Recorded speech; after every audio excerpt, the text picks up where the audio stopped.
Ole tun trum chu Microsoft Word kan en hole dona hemi video hi bi takin digital copy computer institute students tan rawn siam deuh ani masaberin Microsoft Word ta kan lut lenga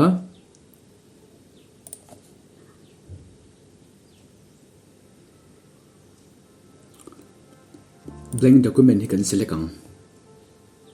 blank document kan select a chuanin du le helai hi kan maximize anga ti hian chuanin kan lo enroll to ta a practical khan kan ti thin bok ta tun trum chu anga signature autocorrect anga handa dangte kan en hole don ani enter nan I thu kan no chuta ni thu kan no chu application vel te kan no chuta khatiang kan application chuda khanin atto pa khan enter nan yours faithfully ti te kan no da ta ni khatiang kha automatica ti tiang chudu lovin atep set te po enge automatica thi ngal vek tur kan en don ni thu chu tain thu chu angin lovin ngai tu taila chuan tep pikan meta ni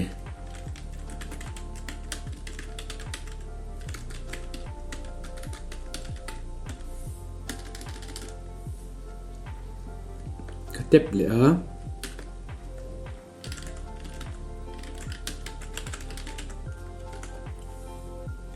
enter ka meta ka tep le a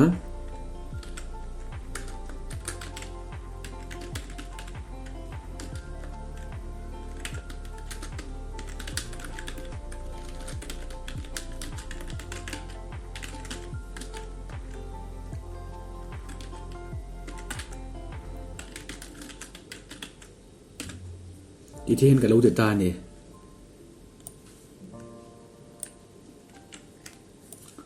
he tin ka select ka he ta hian ka ti dan pa nga anga chuan kan ti he ta hian ka double click ka double click lo fu lo ta tiang ten ka lo ti pal ta ni he ti me pai thak ka thi ama ro chu lo tam lu tuk ta ti hian amal te pai kha enge hun te po a time consuming ve chu wangin khoi mon beran kan double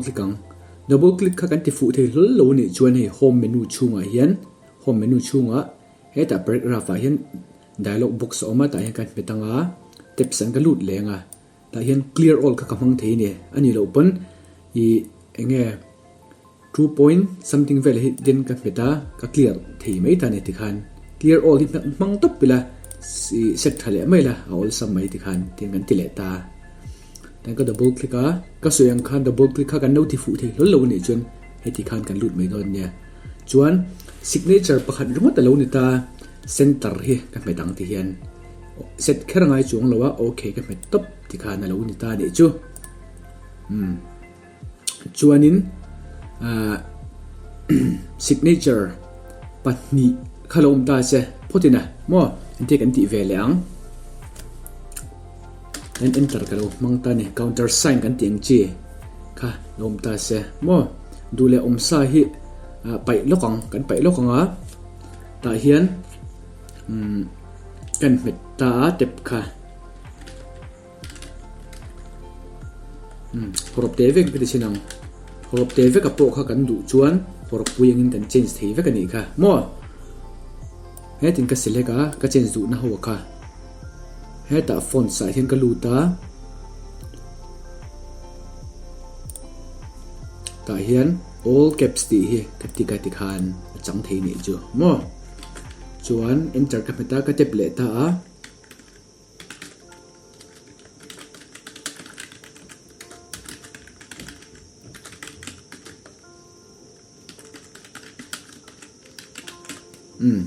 entiran te hian an kan ti le don ta ni mi tam tak chun ti khan an chua he din te pan met le ta adik lu na khom chuang me lo ta ni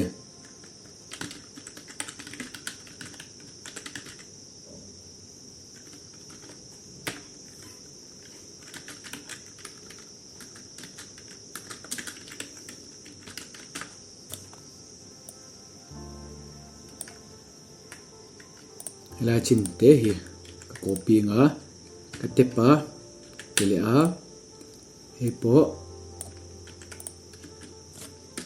ka tep le a tikhan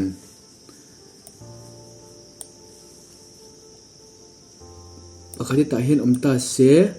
pakati ta hian tep set ka ani chu tep stop pakhat an ka wada ta ni chu chuanin uan hi ka select anga center ka metanga signature pakhat item ani to wangin set hi me tel ge ngai chu lo chu adik thei don lo ne helai ka met lia center ka da lia set ti hian lo chu thei don ta ni chu ti kan signature pani kha kan da kop thei don ani tin helai kan clear le photanga chinina ti hian kan ni thei thu bok ta ni ti ngin hun hek lo deuh zok mai thei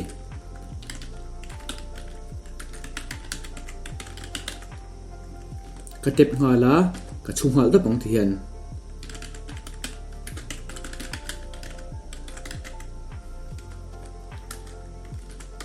enter ka meta ka lo tep le tani ma sa zok hi ka tep lowa ni tep lo kha ka du ta ni ka en chinang kong ro sup dana nakina ka tepa president ta ka tep le a enter ka meta ka tep le a hilai hi ka copy ka pang ka tep le a ka paste a enter ka meta ka tep le a hilai hi ka copy le a ka tep le a ka paste le ta ni chuan lai tep kha kalo man mai ta hlo me tan tara kalo tilawa tep rangot chinang tep rangot ka me hian hei hela hian i auto correct option sign alom ta ni hei i enge lightning bolt ang do mo om ku tep ka saduna adik thei don me lo hei first line hi lo cheta dei ta ri chu hei first line cheta dei khatia khan helai kan meta i change back tep ti ka met thea mo change back tep ka me khan helai hi alo phei ta che ta ni ani lo pon tep ka met ka me kha de tiang he ti hian alo in sona kha control le i z mo control le z ta kha ka pet don ni control le z ka peta chuan tep ka pet le a alo la thei chuang lo ni tro ka kha mi tam takina kan de ti dan lo ni thin ta thei lo thin ta ni chu wang chuan control met chungin tep kan met thuang kon antiran thinom da control le z ka met remote ta tep ka met le a dik thei ta chuang me lo ta ni antiran autocorrect options then kata chuan ta hian i enge in moi takti kha kan i kha horop de ka phang ta ma se he ti hian ka undo khan de tiang control as ka me khan an change the ni ma se heading signature condition big anga hi chuan a thi ve lo ni chu mo kala de kan tha thiamang chu mo heta tep ka meta lo thei ta mi lo ta hey first line hi hela hi kaltel ta de control ka petang tep ka petang ti khan control ka tep control met chunga tep ka me khan engma kha a boi ta lo dik tak khan tep kan lo man lo pal pon ti dan ni chu chu mo ka so yang khan heta track ndo le ma kan meta change back to tep po kan ti thei thowa then 1 aga da 5 aga da le ta heta tang pon ka lut theya heta tang pon ka lut theya atep set position nom na khan kan set na tak khan headline dialog box sa pon ka lut theya tep sa ka lut the thone 1 center set 5 ka middle center set ka zu me zelan san chu kan thak tur lai kha active na ni chu chuan kan tep hi kan lati danglam the bok ni hi he lam dewa hi lam te se ni lo pon he lai dewa an te se kha left click rang chungin ti hian ka son kual rek thea he poi helam an deuh te se ti khan hi kan ti kual vek thei ti ani chu kha kha signature da dan ne tin he mi signature kan man non fu tur hi i entinge i ka tianga ti non rang lo khan kan ti da kan ti theyang kan ti chuan helai ka select a ti khan ka lo select ta ne file a hin ka lu ta options a ka lu ta proofing a kalut le a autocorrect option sa kalut ta che ta ne la run om to chong ti hi arina emo entinan i sign 1 ni lo enge thil chut vak ngai lo ngim tiang khami kha thu kan chut pe nga tep emo kan mana enter emo kan mana amba in thak thei turin tin ani chu arina 1 terma chinang arina 1 tin ka da et ka peta tikhan lo ta ni kan en chinang ta hian noya he kan pai le photang heta tep ka peta voi khat photina yours faithfully mo chuan heta hian enter ka peta tep ka met le rina 1 ti ka chudon ta ne rina 1 tep remote tai la kha tikhan lo dik thei ton ta ni amma ero chu ti tiang heta hian helai tin kan select lenga helai kan met keu thei ti hian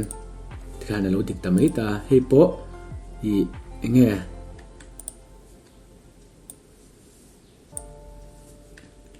yours faithfully ti lai tak hi du le kan vas da sang 5 a khan tian tan tira khan tikhan lo dik don ta ni chu mo chuan a signature pan hi kan ti vele sinang ti hian ka ta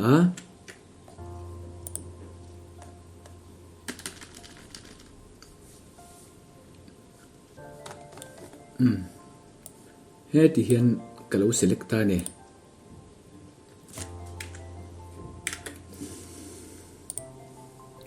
option sa kalut le a proofing a autocorrect option sa arina true ti sinang arina true tin ga da ka eta okay ka meta okay ka met le ta ne tikhan heden ve khat te pila arina true ti khat kan chu chinanga arina true enter ka meta adik ngal vek tikhan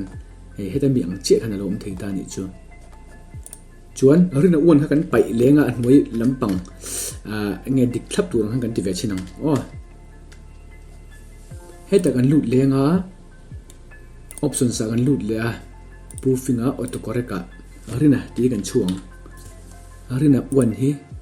ka su select ka delete dai du la true point delete lo long ka lo delete ta ni tikhan chuanin helai nirmot ni lo hina pel deuh lekin ka da ta ni tikhan a pel deuh lekin ka select ta mo chuan file ka luta option sa proofing a autocorrect option sa ka lut le a arina 1 ti ran ki le chinang tikhan add okay tikhan chuan yours faithfully ti ran chule chinang chut kherlo pokhan an tiran order te ni chun yours faithfully khangai kherlo ta office le kha kan chuton huna khan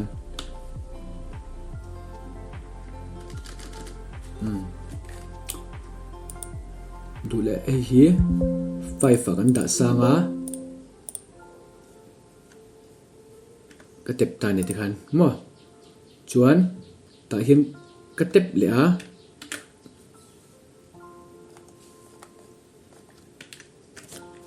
arina 1 ti kha kan chuang tikhan lo dik ta thlap don ta ni chu arina 1 ti kha mo kan tha thiam ang chu mo tikhan again yours faithfully ti angai lo phe chuan tep ka met to pa arina 1 ti ka chule to pa nga arina 1 ti ka chu to pa enter ka met le to pa arina 1 tep pe mo enter mo ka me kha lo lang mai don ni chu ka tepa arina 1 enter ka met te khan heta kan ti le chinang ka tepa yours faithfully chuan hi elo kan tang 5 a center ka da enter ka meta ka tepa arina 1 ti ka chu to panga dik ngal vek me don ni tikhan mo helai atep hi lo po ni se han tep shim tala ta hian arina 1 ti ka chu dik ngal vek don ka ka khan hun kha a save em don ta ni chu kami kha I signature da dan ania signature da dan dang om le kami tep mang khar lo khan kan in le chinang heta hian ak chut bangin kan chu lenga ani lo pon nei hi chu chin mai ang kan chuang ta hian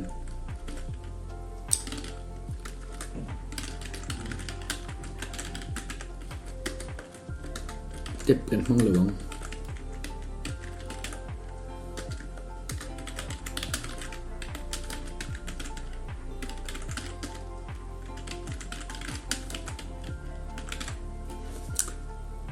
hi kau select ta ti hian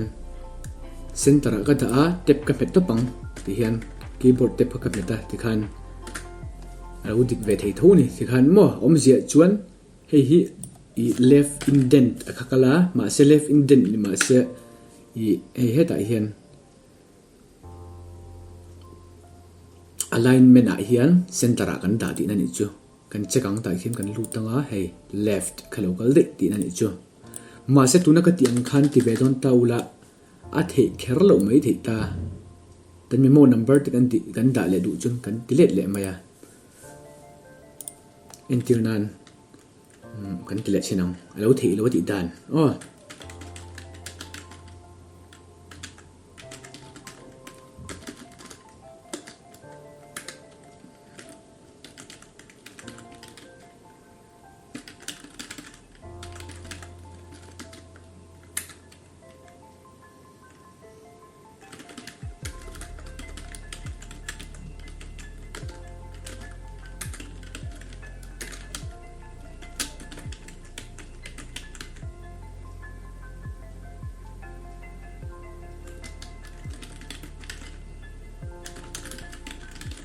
Tiang tiang ni me ta se heading ka da I tep palo meta enter ti han ka ti khan ha khalo thei khar lo mai thei ta ni chu center ka da ka tepa local thei mi lo ni chun he helai chung hen tai la he helai ka tinga local thei lo ni chuan he ti han ka pot phenga ti hian alai hin po lo turania alai kan po chuan hanging che kal heng che kalta anwai hian kan chelanga kan metanga left click ring chungin he tengan da phenga center kan da le mayang he lai miang kha kan metanga alo dik lo ni chun tengan let le mai nga ti khan kha tiang kan signature kha ati ve the ma se signature patni china chuan kha applicable lo no ni thei don lo ni tip set pa ngai anga kan ti khangai don ni chu ti khan nge signature da dan chuan no thiam ta chuanin elo kan en leng tu na hian page number handa vel dan ha kan en leng entiran ta hianin page kha kalo hong ta ni chu he ta hian en tela phek kwa phek som lom ta ni phek som lo oma chu thu kan chu don lem lo entir nan ti khan page number kan pe chinang ta hian he ta insert ta kan lu ta hian page number pek thea bottom of page ti te page margin ti te lom ta ne hei mang don chinang hei ka manga chuan hei hi section khata ve ka oma chun ta hian kan hret tur chu go to header ti om ta he header a hian heta enter han ta in thu lo chu taila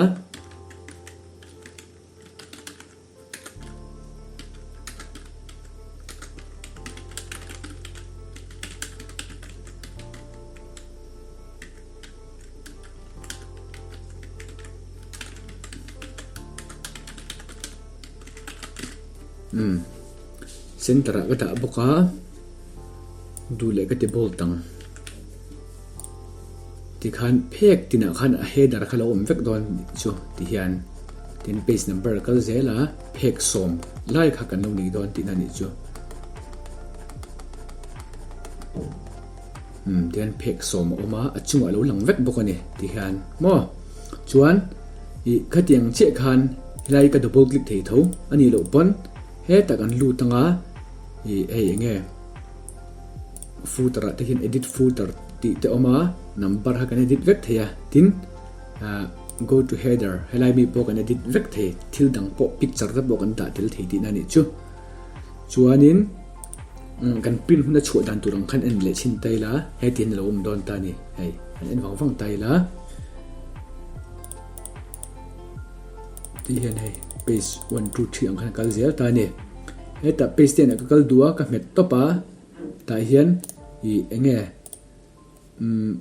MS 2007 hawa ka chuan Microsoft Office 2007 a chun kan metanga ta hian go to page number ti khalo omanga ti kan 1 2 3 ti kan enter kan chuluta kan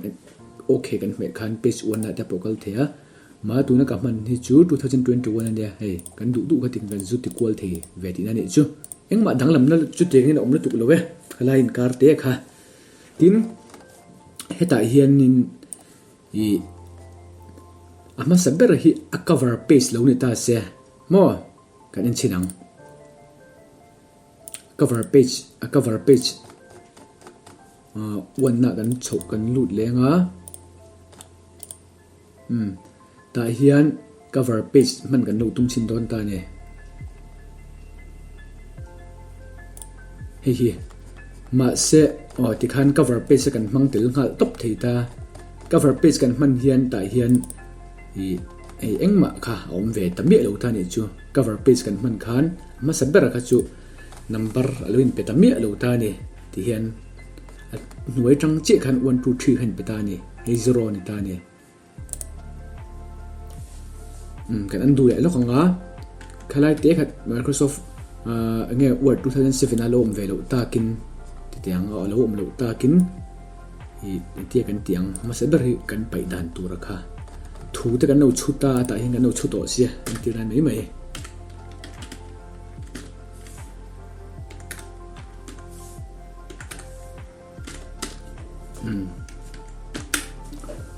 thu te kan no chu ve de nul to ta in tir nan ting e khami kan chut to nu nen khan hei hi wan na mi helai te chu lo ngin han ngai ro chin tiang chu lo ngin ngai ro chin ang la hian chu lo ngin kan lo ngai ro don ta ni ta hian tro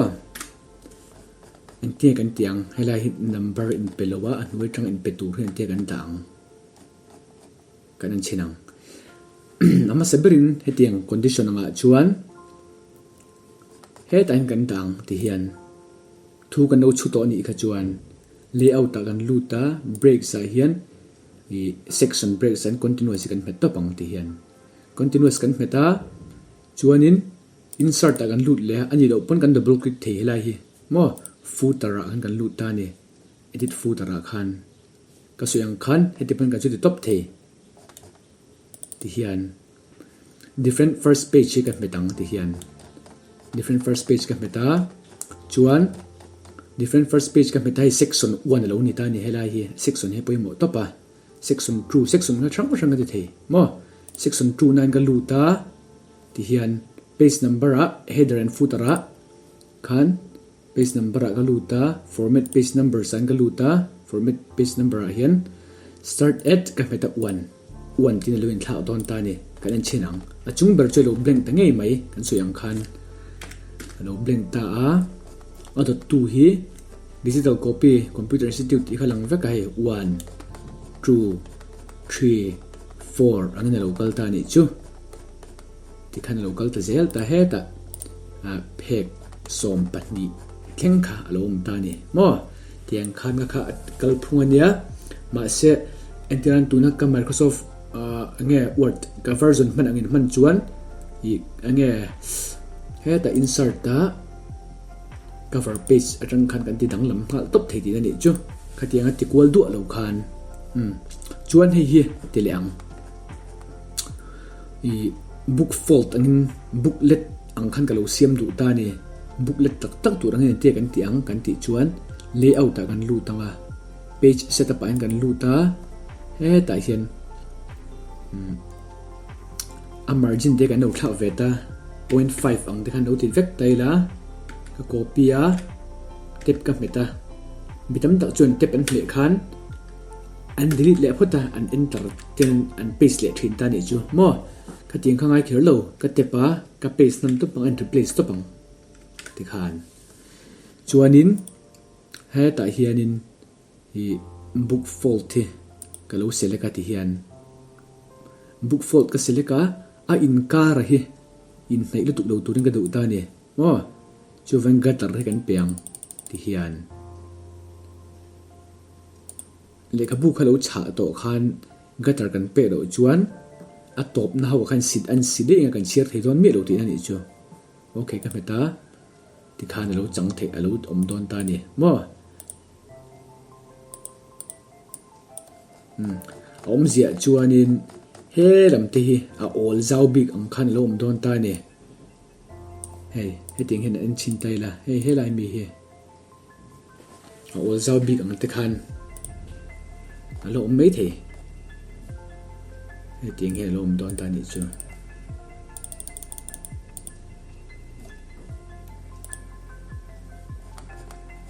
he lam hi do all ta he lam hi do zau le ta a number ta po hi hay thì hiện 1 2 3 anh lo om ta anh ang lo dok noi ta ni hay 3 te helai zone hi no ma 4 te helama hi nom le ta ti khan amai ro chu kan print ru huna khan adik thap khan tiếng he nei akar hi arom don ti ani chu akar ai dik thlapin omanga hay ti hian om zia chuan le khabu kan chut khan kan lo ta kan chil ta landscape angin alo om bok ron ni mo landscape ang khan alo om don ti na ni choi ka bookfold ti dan nia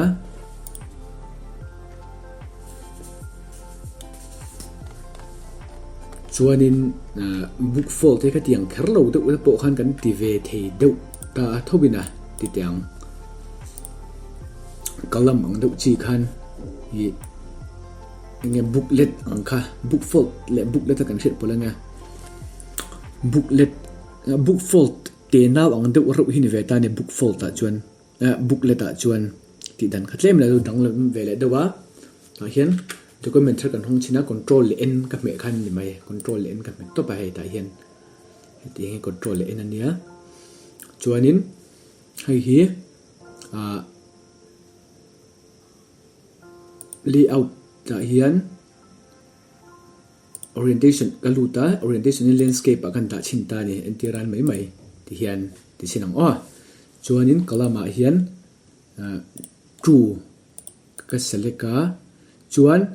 i a margin zau zong ai one ani ti kan hreveka chu wangin an kar lai taka hi helai in kar hi ni true kan ni ti rangai tat asan chu kan kat huna khan mo chuak thei turangin dik thlaparon chuak thei turangin ti hian nei 1 true ting han lom ta ni chu chuan entiran ta hian thu te kan lo chule ta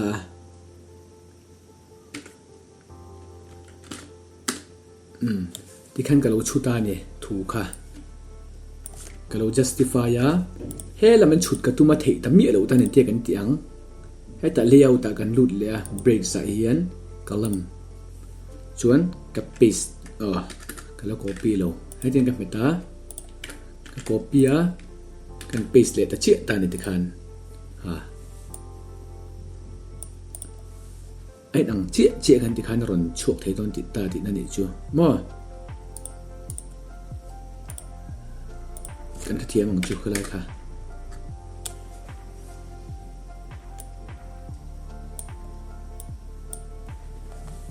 ai nang thlap khan ti khan ron chuak ka chuan han pin le don tai la ka prina om je chuan alaya tak kan kat khan un ve khalo all don ti na ni chu